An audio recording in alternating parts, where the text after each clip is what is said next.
An introduction to SEO.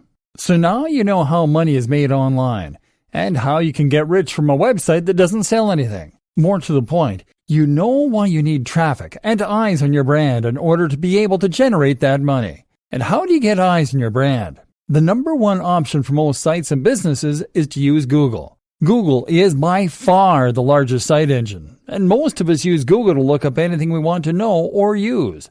Want to buy a hat? Then you'll probably search buy hats online. Want to find out the best exercises for getting great abs? Then you'll probably search for best ways to get great abs. Search engine optimization is all about making sure that your site is the one that comes up first or near the top when someone performs a relevant search like this. That way, people who are looking for your products or your content will find your site. This is still probably the most effective way to bring new visitors to your site and to increase your brand's visibility. But how do you get to that point? A brief history of SEO.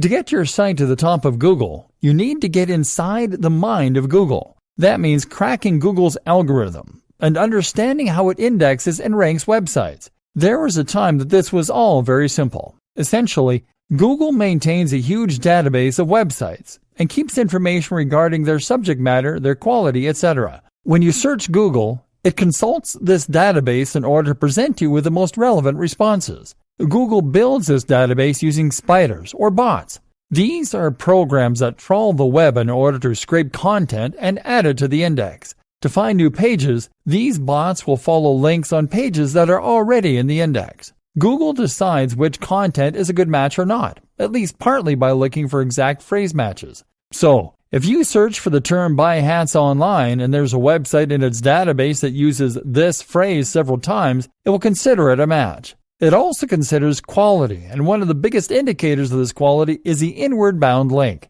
The reasoning behind this is that if a website has linked to your website, then it must approve of your website. This looks like a testimony of sorts, and so the more links that point to your site, the more important and high quality it is thought to be. And back when Google first launched, this was pretty much the only thing you needed to know about SEO. To get to the top of Google, you just needed lots of content that would use the same keywords over and over again.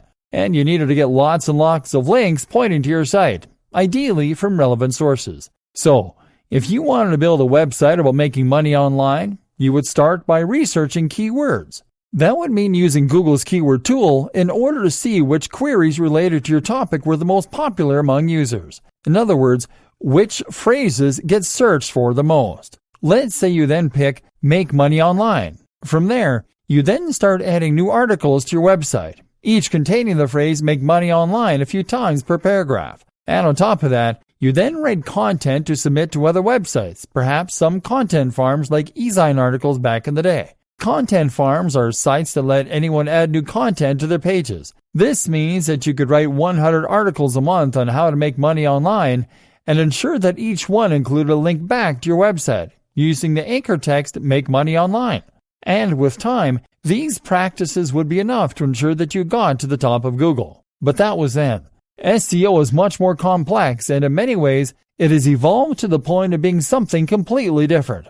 So, let's examine what it involves now, shall we?